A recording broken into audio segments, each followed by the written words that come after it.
Hello everybody, Loader for Life here, bringing guys a brand new deck profile. Today we are doing Crystal Beast Metalfoes, or Crystal Beast Foes, or Metal Crystal Beast. I don't know what I want to call this exactly, but it's a lot of fun. It works a heck of a lot better than I thought it would, and it is really stupid at times, but however it does have a bit of consistency issues, as almost every Metalfoe variant does. It's just something that I've noticed. So guys, let's go ahead and get on with the deck profile before I start rambling.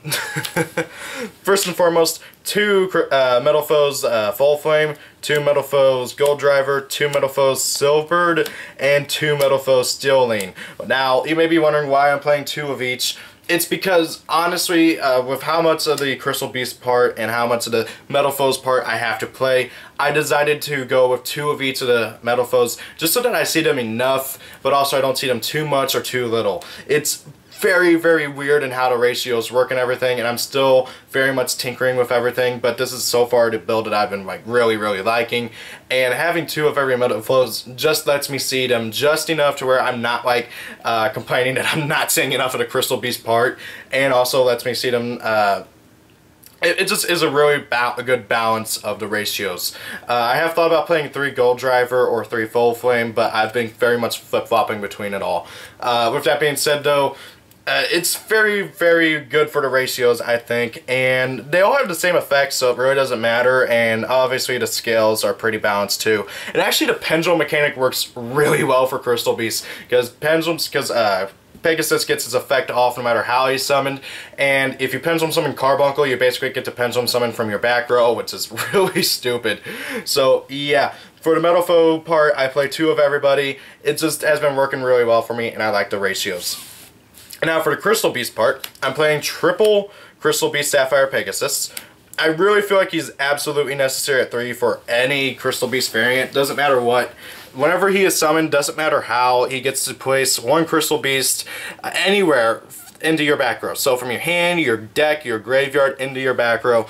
And it's just is really good. He's basically a Stratos, which it's kind of a Stratos, kind of an indirect Stratos more so than anything. And he just is the best Crystal Beast, really, in all honesty. Maybe some will say Carbuncle is, but I don't know. It's very much of a up in the air as to who's better. Next up, I play 2 Topaz Tiger. Topaz Tiger is one of the better Crystal Beasts. When he attacks, he jumps up to 2,000, and that just is really nice for being a beat stick in general. Also, for those who don't know how Crystal Beasts work, whenever they are destroyed, they go in the back row. Or at least you can place them in the back row. It's a very interesting mechanic that I feel like Konami hasn't really expanded on or tried anything else with. I hope they do try and at least expand on Crystal Beasts. That would release Vision Heroes, because Vision Heroes play very similarly to Crystal Beasts. But anyways, sidetrack there. So, next up, I play 2 Crystal Beast Ruby Carbuncle. I'm thinking of bumping her up to 3 and dropping Topaz to 1. I don't know. It's really hard, like, deciding on all these ratios and everything, and I've been very much flip-flopping between everything. And so far, I'm liking 2 Ruby Carbuncle, 2 Topaz Tiger. Ruby Carbuncle is arguably the best in the deck. Again, like some people argue Sapphire Pegasus, some people argue Ruby Carbuncle. But Carbuncle, basically, when it is special summoned, you can special summon as many Crystal Beasts from your back row as possible. She's basically letting you pendulum summon from your back row, which is really stupid, and just lets you go for all sorts of OTKs and stuff. I really like this card. It's very powerful. While not powerful in terms of her stats, but her effect and how she lets you go into rank 3s, rank 4s, everything in between is just really helpful. Next up, I play 1 Amber Mammoth. Amber Mammoth is just basically a beat stick. Yes, he can protect your other Crystal Beasts, but all he does is redirect the attack to himself, which, generally speaking, your opponent's going to be attacking your Sapphire Pegasus, so you'll take more damage if you redirect it to him anyways, so might as well just let your Sapphire Pegasus die. He's honestly really only there as a beat stick and a level 4. Next up is Cobalt Eagle. I actually really like his effect, but his stats are crappy.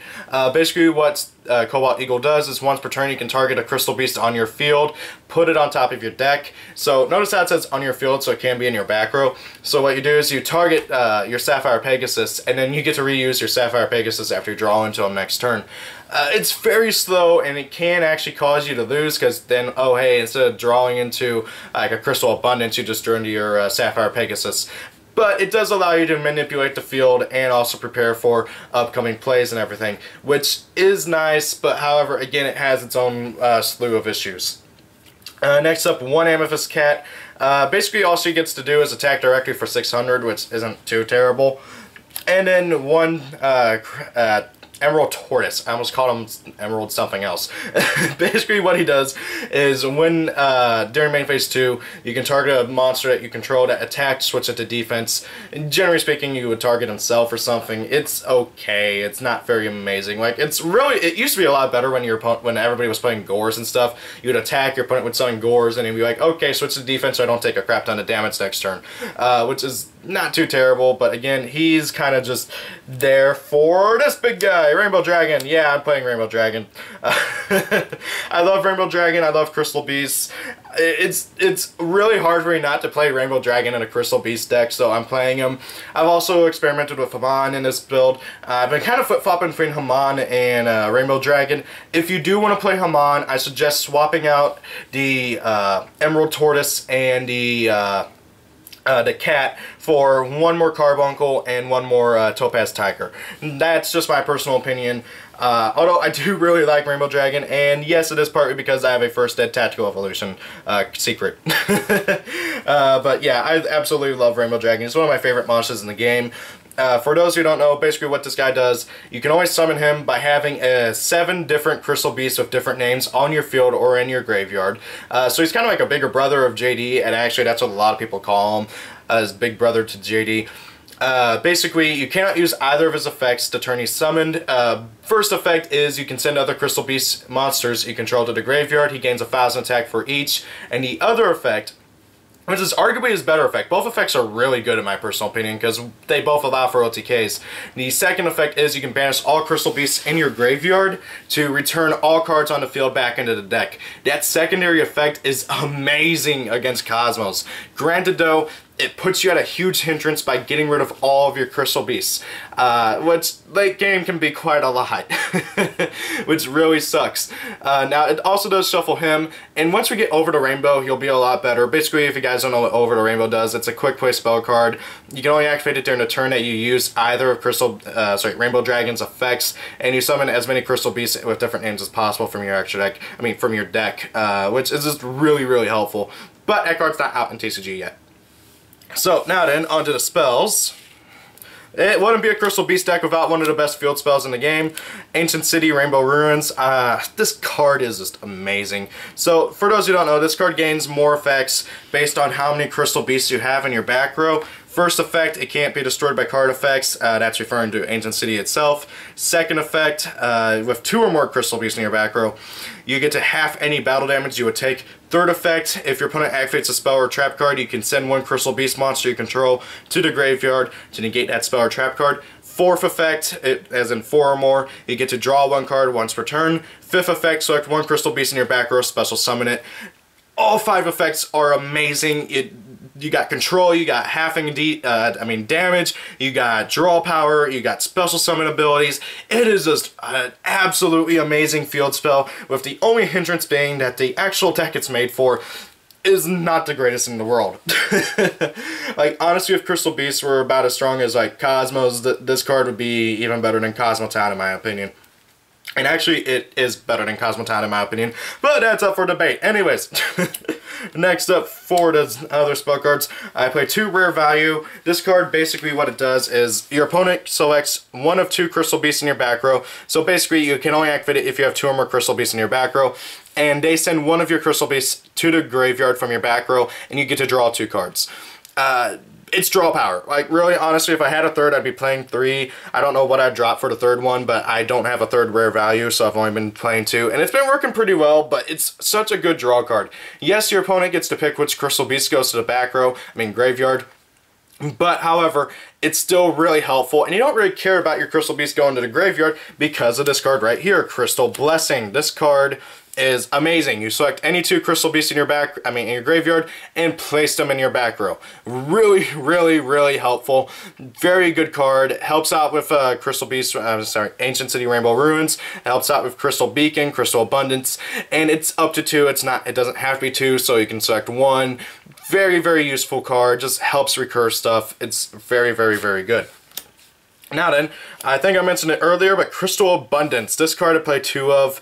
This card is honestly probably the best spell card in the game. I mean, not the game, the deck. Maybe right. I mean, like, it's a very toss-up between it and Ancient City Rainbow Ruins. This card, what it does is you have to have 4 Crystal Beasts in your back row. You send all 4 of them to the graveyard, and then all cards on the field go to the graveyard, and then you get to spell summon as many Crystal Beasts as possible, equal to the, up to the number of cards sent but to your opponent's graveyard. This card can just steal games. You top deck it, oh hey, activate Crystal Abundance, win the game, basically right then and there. Very, very powerful card. It doesn't limit which Crystal Beast you can summon, so oh hey, you can summon out triple Crystal Beast Sapphire Pegasus, put 3 more dudes in your back row. Very, very powerful card, and it's honestly Crystal Beast's main win condition, hilariously enough. Next up, Crystal Beacon. You can only activate it if you have 2 or more Crystal Beasts in your back row. Special summon 1 Crystal Beast from your deck. Very, very good card. You can summon out Carbuncle, special summon those 2 Crystal Beasts in your back row, go for an Xyz, or you can summon out, go to old Pegasus, or whichever one you need for that time. Very, very good card. I've been thinking about dropping it to 1 or maybe up to 3. It's, again, the ratios I've been testing out with quite a bit. These are the ratios that I've been liking so far, though. Next up is 2 MST. I've been flip-flopping between this and Twin Twister. I mean, on one hand, I like having my Crystal Beast in the graveyard. On the other hand, I don't always want to send them to the graveyard, and I'd much rather summon them, pop them with one of the Metalfoe's effects, and just kind of go off from there. So I've been mainly sticking with MST. I've kind of been flip-flopping between it and Twin Twister. It's really down to your personal preference, though. For now, I'm sticking with MST. 1 Terraforming starts out Ancient City. I feel like it's absolutely necessary to get to Ancient City. It just helps out and everything. I usually don't have much of a problem getting to Ancient City, but Terraforming just helps out get to it. 1 Crystal Promise. Basically, Monster Reborn for Crystal Beast. You select 1 Crystal Beast in your back row, special summon it. You can... the issue is that it doesn't... I wish that you could bring back a Crystal Beast from your back row or graveyard, but that's not how it works. It's only from back row, which it's not always going to be helpful at any given time, so you may not always need it. That's the issue. Next up, and for the last spell card, 1 Metalfoe's Fusion. I don't like playing 1, but I feel like I kind of have to, because really, in all honesty, you don't really fusion very often, and really you only do when your Crystal Beast part of the deck kind of falls apart. Now, with that being said, though, the card is really good. You can get away with only playing 1 because it gets to shuffle itself back into the deck very easily. And it's a very, very good card. It's just a standard polymerization that lets you draw and shuffle it back into the deck and reuse it. Now onto the traps, and again the ratios I've been testing out with and kind of flip-flopping between how I like to use it and everything. First and foremost, 2 Metalfoe's Counter. I've been flip-flopping between 2 and 3, and I want to play 3, but I can't really find the room for it right now, so I've been sticking with 2. And on that note, I also want to bump up Metalfoe's combination to 2, but again, the ratios, the deck is so tight, and yeah, even if I swapped out Rainbow Dragon for Haman, the deck would still be very tight and everything with its ratios, and it's very, very difficult to really get the ratios exactly how I want it. But however, the ratios as I have it right now have been working very well for the deck, and I just really have been having a lot of fun playing this deck. It's a lot of fun. Crystal Beast and Metalfoes work so well together because of the fact that the Metalfoes are just able to pop the Crystal Beast in the front row, put them into the back row, search out a card, and then get the deck rolling. It's like something that the Crystal Beast pendulums themselves should have done but didn't do. It's very weird. So yeah, I've been playing these 2, this mixture of traps. These are the only traps I play. You can't really play too many traps in any Crystal Beast build because of how much they go into the back row and everything. So for those who don't know, Metalfoe's Counter, if a card you control is destroyed by battle or card effect, you can activate this card, spell summon a Metalfoe's from your deck. If it's in the graveyard during the turn, during any turn other than the one that was sent there, you can banish it to from the graveyard, and then add 1 Metalfoe's from your extra to your hand. And a Metalfoe's combination, if you fusion summon, or if your opponent fusion summons, hilariously enough, you can select 1 normal monster in your graveyard with a lower level than or equal to that monster's level, special summon it, and if it's destroyed, you can add 1 Metalfoe from your deck to your hand. Both are very good trap cards, and again, I've been having trouble like getting the ratios as I want them, but like it's just the deck space is so tight. It's awesome though. I love this deck. It's so much fun.